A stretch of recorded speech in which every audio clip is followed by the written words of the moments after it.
जब जब जिसने सनातन का विरोध किया है, सनातन को नुकसान पहुंचाने की कोशिश की है, उसका सर्वनाश हो गया। उनकी कब्र पे कोई फूल चढ़ाने वाला नहीं है, उनकी आत्मा को पानी देने वाला नहीं है। ज़्यादा सीटें नहीं आएगी। ये घटिया घमंडी गठबंधन, ये 40 चोर इकट्ठे हो रहे हैं। अली बाबा का कुछ बिगाड़ नहीं सकते। अली बाबा एक ही हमारे नरेंद्र भाई मोदी। आज के समय में भारत की वो स्थिति है, अगर अमेरिका विदेश नीति में कुछ यहाँ के विरुद्ध जाता है तो उसका भी बहिष्कार हो जाता है। और बोलते हैं रोजगार चाहिए, रोजगार चाहिए। क्या किताब पढ़ने से ही रोजगार है? केवल यहाँ लोग कार्य कर रहे हैं, कोई और रोजगार नहीं है।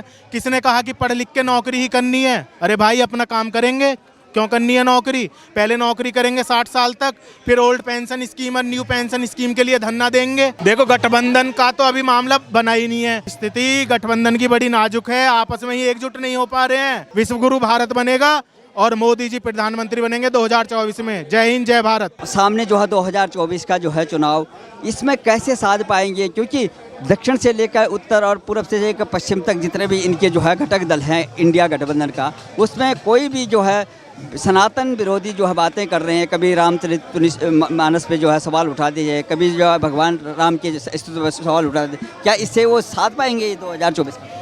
जब जब इतिहास है, सतयुग से अब तक, जब जब जिसने सनातन का विरोध किया है, सनातन को नुकसान पहुंचाने की कोशिश की है, उसका सर्वनाश हो गया। उनको आज कोई उनकी कब्र पे कोई फूल चढ़ाने वाला नहीं है, उनकी आत्मा को पानी देने वाला नहीं है।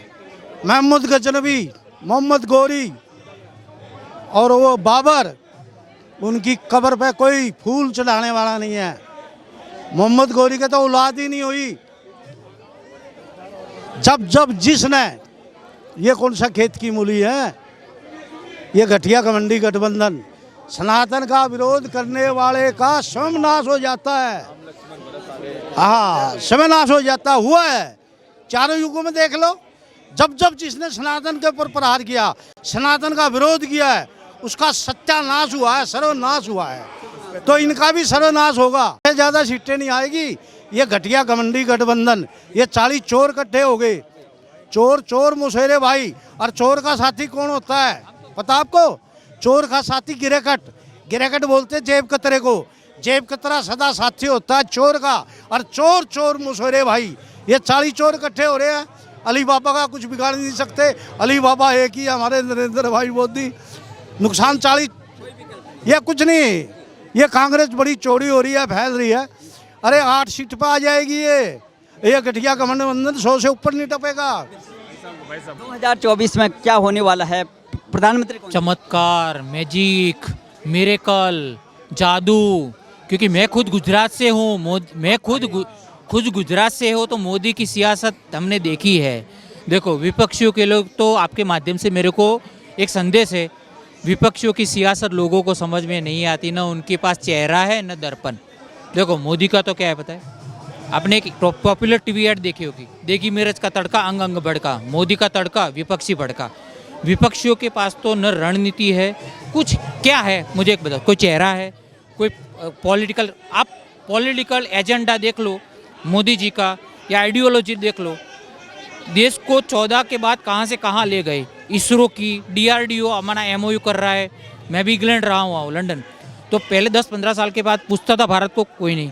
अभी 2014 के बाद मुझे तो ये ताजुब हो रहा है, चीन के राष्ट्रपति जिनपिंग की हंसी गायब हो गई है। बताओ, मैक्रोन बोल रहा है बाबा और बुलडोजर भेज दो। अमेरिका बोल रहा है कि हमारे पास टेक्नोलॉजी है और हम दादागिरी झाड़ते रहते हैं। लेकिन टेक्नोलॉजी चलाने वाले American Indian Modi ji, Biden बोल दे कि आपका मानता है, हमारा नहीं। चीन use and throw policy, Sri Lanka का क्या हाल कर दिया, पाकिस्तान का क्या कर दिया, मालदीव का होने वाला है। मोदी की असर को देखो, 3 मंत्री सस्पेंड किए गए ना, महरम, सियोम, ये मलास, ये शरीफ, अब्दुल्ला, हाँ अब्दुल्ला, ये अब्दुल्ला मजीद। और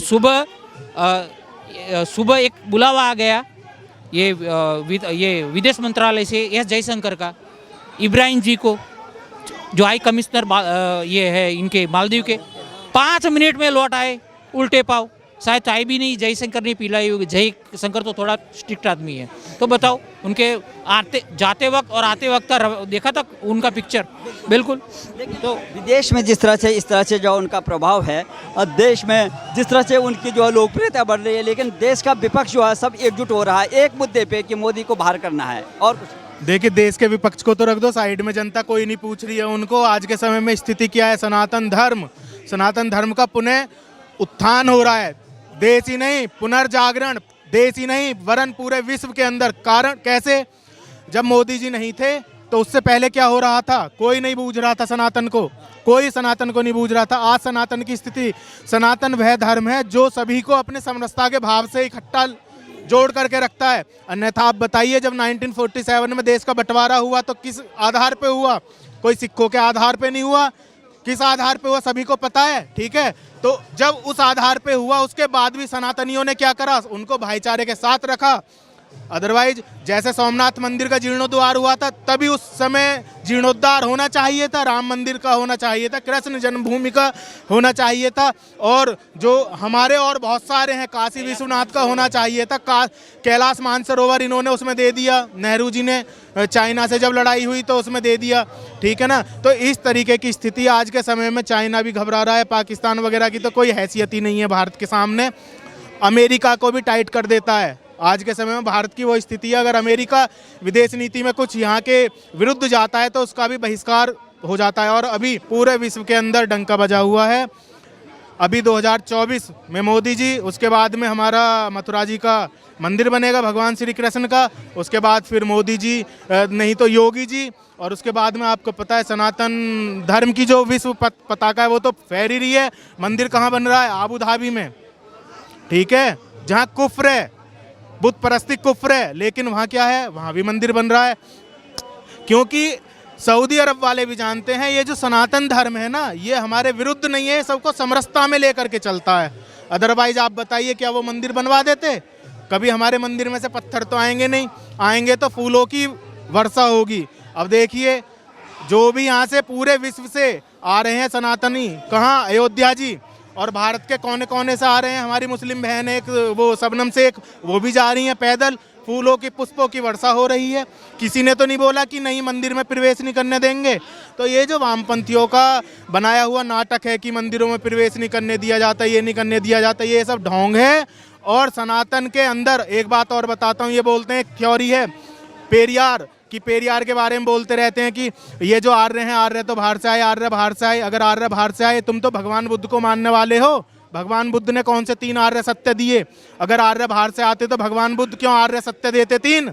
उन्होंने आर्य सत्य ही क्यों नाम रखा उनका, ठीक है ना। तो इस तरीके से ये हमारे हिंदू सनातन समाज में ये आपस में फूट डालने का काम करते हैं वामपंथी। बोलते हैं रोजगार चाहिए, रोजगार चाहिए। क्या किताब पढ़ने से ही रोजगार है? केवल यहाँ लोग कार्य कर रहे हैं, कोई और रोजगार नहीं है। किसने कहा कि पढ़ लिख के नौकरी ही करनी है? अरे भाई, अपना काम करेंगे, क्यों करनी है नौकरी? पहले नौकरी करेंगे 60 साल तक, फिर ओल्ड पेंशन स्कीम और न्यू पेंशन स्कीम के लिए धरना देंगे। ये कोई तरीका है भाई? जो लोग बेरोजगार हैं उनको रोजगार मिलेगा। तुम क्यों 60 साल तक, क्या प्राइवेट नौकरी के बाद में किसी को पेंशन मिलती है? बताइए। तो ये जो चीज़ है, ये देश को भ्रमित करने की। अगर राष्ट्र को विश्व स्तर पर लेके जाना है, कानून मजबूत होने चाहिए। मजबूत कानून बना रहे हैं धीरे धीरे। अगर कोई कानून में कोई गड़बड़ी होती है, समाज से आवाज़ आती है, तो उस कानून को वापस भी ले लिया जाता। किसान आंदोलन का था, कानून सही था, लेकिन इन्होंने क्या करा? जब जनता की आवाज़ सुनी, देखा कि हाँ भी जनता सही कर रही है, विरोध ज़्यादा है, तो इन्होंने ले लिया वापस। तो इस तरीके से जो राष्ट्र के हित में होगा ये लोग वो करेंगे, ठीक है ना। राष्ट्र विरुद्ध और राष्ट्र के हित में। सुनिए, एक बात और बताता हूँ। ये बोलते हैं ना लोग कि हिंदू मुस्लिम, हिंदू मुस्लिम। कौन सा राष्ट्रवादी व्यक्ति ऐसा है जो मुसलमानों को गाली देता है? हम तो, हमारे तो भाई हैं, हम तो गले लगाते हैं। लेकिन उन्हें भी देखना पड़ेगा कि उन्हें कौन भड़का रहा है। अगर सनातन का पूरे विश्व में भी प्रचार होगा तो किसी मुस्लिम ईसाई को कोई परेशान नहीं करेगा। और आपको पता है 47 के बाद में बताओ कितने मुसलमानों को परेशान करा है। यहाँ भी सीपी पर हैं, बहुत सारे लोग हैं, मिलते हैं यहाँ पर, सब चाय पीते हैं साथ में। अब यहाँ डिबेट में कुछ भी बोलें, लेकिन चाय साथ में पीते हैं। क्या ऐसा कहीं और किसी ने क्या भविष्य रहेगा? गठबंधन का क्या भविष्य रहेगा? प्रधानमंत्री कौन चाहिए आपको? देखो, गठबंधन का तो अभी मामला बना ही नहीं है। अखिलेश जी बोल रहे हैं कि अगर हमें सीटें प्रॉपर नहीं मिली जितनी हम चाहते हैं तो कांग्रेस हमसे अलग है। ठीक है जी। अरविंद केजरीवाल जी वो बोलते हैं पंजाब में हम सारी की सारी सीटों पे स्वयं लड़ेंगे, आम आदमी पार्टी। ठीक है ना। एनसीपी का बात कर लो महाराष्ट्र में, तो एनसीपी वालों का भी यही डर रहा है। ममता बनर्जी, नीतीश कुमार को बोला जा रहा है कि संयोजक खड़गे जी को बना दिया, मैं कहाँ रहूँगा। ठीक है ना। तो स्थिति गठबंधन की बड़ी नाजुक है, आपस में ही एकजुट नहीं हो पा रहे हैं। तो प्रधानमंत्री मोदी जी और सबसे बड़ी बात हमारे जो स्टार प्रचारक हैं श्रीमान राहुल गांधी जी, ठीक है जी, दत्तात्रेय गोत्र जनेऊधारी ब्राह्मण, वो यात्रा पर निकले हैं मणिपुर से मुंबई तक की यात्रा। अब ये बताइए, न्याय यात्रा इन्हें निकालनी चाहिए सिखों के लिए, जो इन्होंने 1984 में सिखों का कत्लेआम कराया था, उनके लिए न्याय यात्रा निकालें। न्याय यात्रा इन्हें निकलवानी चाहिए। जब देश का बंटवारा हुआ था, धर्म के आधार पर बंटवारा क्यों करा? भगत सिंह ने ये सोचा था कि मेरे देश का बंटवारा धर्म के आधार पर होना चाहिए, नहीं सोचा ना। आज बोलते हैं हमारा तो खून इस मिट्टी में है। तो भाई जो वो थे, जो उधर गए थे, वो कौन थे? तो थोड़ा व्यक्ति को स्वयं भी, समाज को भी सोचना चाहिए। और मैं तो कहना चाहूँगा सनातन धर्म के जो लोग हैं उन्हें आज के समय में विशेष रूप से सोचने की आवश्यकता है।